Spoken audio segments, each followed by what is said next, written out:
Now, tonight our focus is on the COVID-19 situation in the country in light of the alarming rise in infections. And joining us live now is Dr. Patrick Amoth, the Acting Director General in the Ministry of Health. Thank you, Dr. for joining us tonight. Now, what we've witnessed in the past few weeks is a sharp rise in the COVID-19 numbers. Exactly what does this say about our country's COVID-19 situation? Thanks, Zainab. Our COVID-19 situation is evolving like the rest of the world. You've seen what happened in Europe when they lifted their containment measures, in the Americas, in Latin America. This was followed by a surge in the number of cases. And you can be able to see this clearly in our setup when we lifted the restrictions for the containment measures. And there was a lot of movement of our people. Then definitely we have had a surge in the numbers. We are having more cases being admitted in facilities, having more cases under critical care, and even more numbers under home-based care. So the evolution of the pandemic is as per the script as what was described in the West and in the Americas. Dr. In terms of just looking at the projection in the coming few days and the next month or two, where are we at and what are we looking at? Definitely we are having a surge in numbers, an increase in numbers, which is not an artifact of testing. We are having more cases being admitted in facilities, most cases under critical care. And we have also recorded significant increase in mortality in the month of October. For example, in September, we had only 107 deaths. As at yesterday, in the month of October, we had 233 deaths. That clearly shows you that there is significant community transmission of the virus. I will not quote exact numbers in terms of the projections because we are still poring over the figures. But for sure, there's a definite increase in the number of COVID-19 cases, with more people being admitted and more mortalities and morbidities. And if we don't adhere to the measures that we have continued to articulate, then the result will be obvious for all to see. Dr. would you say this is what has been termed as a second wave? Are we as a country experiencing that? You can call it a second wave, you can call it a resurgence, but that is nomenclature or terminology. What is important is that the interventions that you need to undertake for a first wave, a second wave, a resurgence, a third wave, are the same public health social measures that we have continued to articulate as a Ministry of Health. And we shall not tire to continue to tell Kenyans to wash hands, keep physical social distance, mask in public places, and avoid unnecessary travel unless you really need to. These are simple measures that don't require any technological advancement. And we are adhered to these measures, and that is what led to us decreasing our cases significantly by end of August, early September. When these restrictions that we had put in place were lifted, we thought that COVID is over, but that is not the case. So we need to go back to square one and continue adhering to those measures and take them seriously, because this resurgent phase of the virus, you are seeing more significant mortality for even people who don't have underlying conditions. So this tells us that we are dealing with a serious condition, and we should search our souls and see that we practice these simple measures to be able to save lives. Lest we don't do this, then the government will be left with no alternative but to impose even more stricter containment measures, which will continue to hurt our economy and lead to more social disruption in our setup. Now, Dr. as you rightly put it, we are, and what we're experiencing is a rise in the number of infections in the country. But there are also allegations that hospitals are overwhelmed at this particular point. Is this true? And what is our hospital capacity, and what percentage of that is occupied? Our hospitals are not overwhelmed as yet, because if you look, for example, one of our premier institutions, Kenyatta Teaching, Referral and Research Hospital, has a capacity of about 350 beds. As of today, we only had 35 patients. That's about 10% occupancy rate. However, hospital bed capacity in private hospitals, because they tend to have limited capacity, is stretched because of the huge population. For example, in Nairobi, if you look at Nairobi Hospital, occupancy is about 75%. You look at Aga Khan Hospital, occupancy is at the same level. So the public health hospitals will still have redundant capacity that you can be able to deploy. Remember when His Excellency the President went with the governors during the extraordinary summit, one of the minimum agreed conditions was that the countries establish a 300-bed isolation capacity. With that, we have an additional close to 7,213 beds. So as at now, we are not overwhelmed. But if we continue to disobey these simple public health social measures, you can never tell what is going to pan out in the next few days or few weeks. Well, Dr. Ari, you sit as an advisor to the head of state. Will you or have you perhaps asked him on the issue of raising or increasing more strict containment measures, with looking at the fact that, you know, the numbers are rising, and this is quite a concern even for you as a doctor? All the cards are on the table, and all measures that we can be able to put in place to stem the rise in the tide of the pandemic will be deployed when appropriate. And you have seen that His Excellency has called for another meeting with the governors, and will provide appropriate advice to be able to stem the rise in the number of cases of COVID-19. All right, Dr. Ari, another issue here of concern is to do with civic education, and of course Kenyans are now relaxing. What is the Ministry of Health really doing to ensure that, you know, fatigue does not overwhelm the efforts to be cautious, and we're able to take this into consideration and ensure that we're able to adhere to the guidelines that are already set? Human beings are creatures of habit, and when we dipped in terms of our numbers, people thought the disease was gone.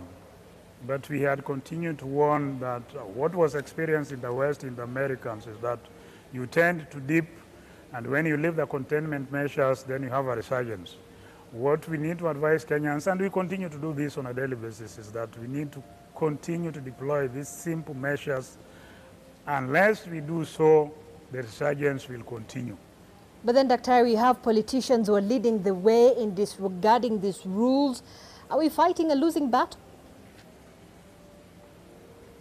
We cannot despair because some people are breaking the rules. What we need to firm up on is that we are having a serious resurgence with increased morbidity and mortality, and we need to go back to the drawing board and practice what we did in the first phase, which saved more lives. But if we don't adhere to these measures, of course, the result will be obvious, like what has happened elsewhere. All right. Dr. Ari, I'd like you to think about this as we put graphics on our screen for our viewers to see. The total number of infections in the country, as you know, is a sum of three things. We have the recoveries, we have the deaths, and those who are still sick, known as the active cases. So, as the latest COVID-19 numbers by the ministry says, the total of infections in Kenya right now stands at about 51,851. The total recoveries is at 35,258, and the total deaths is 950. So therefore, those who are still battling the disease are, what we're going to do is minus the total infections, we remove the total recoveries, and remove the total deaths. So we remain with 15,643. However, in today's statement, the ministry says that 1,060 people are admitted at hospitals and 4,230 are recovering at home. So then this brings the total number of those who are still COVID-19 positive to 5,290. So there appears to be about 10,000 people unaccounted for in the numbers of those who are still battling the disease. Kindly explain this for us. Thank you, Zainab. I think one of the reasons that we have this challenge and we continue to update our figures on a daily basis is, one, we get wrong telephone numbers. So in terms of tracing people from our line list, unless we get hold of you to be able to to know whether you have recovered or you are in home care isolation or is death at the community or facility level, we cannot simply erase that number. So one is wrong contacts. Number two, some of Kenyans who give us their contacts, we try to reach out to them, they switch off their phones permanently. Number three, we have a significant proportion of cases in correctional facilities. You know, those facilities are security facilities, and therefore sometimes there's a delay in transmission of information from the correctional facilities and other facilities of security significance. However, we continue to look for this information, working with other government agencies, and eventually the figures will balance out. This is not a unique case for Kenya. Even US, UK have had to revise their numbers because of different systems of reporting. Of course, also cases that come from the community level, we rely on manual reporting from the counties. So before we get that information from the sub-county back to the community health volunteer who is taking care of a cluster of households, then we cannot simply declare that this is a recovery or a death. We need to be able to verify that information before we share it out. Remember, we are also obligated under the International Health Regulations 2005 to be able to report on cases. So it's better to go slow on it, report and report accurately, rather than just bandy numbers around which you cannot be able to justify. All right, Dr. Maybe another issue here of concern is the fact that schools are in session at this point, and we've seen, a rise in number within the school, within the education sector, and even a teacher, principal, passing away from COVID-19. Who exactly has been tested, and what would you say with regards to, the schools still continuing with, classes? Thank you, Zanya. That's a very important question. I've always said that we cannot be able to replace a generation. We cannot lose a generation because of a pandemic. Studies done by the World Bank and IMF shows that each year a pupil or a student is out of school, the economic loss is equivalent to $4,500. If you multiply $4,500 times maybe 106, the exchange rate of the dollar to the Kenya shilling, times even the number of pupils who are in class 8 at 1.2 million, it is a monumental sum of money. And it is not only the pupils, also the parents lose out, especially those with young children who have to stay at home to be able to take care of them because they are not in school. And schools have been shown to be the best corridor for pupils to be able to achieve their full potential.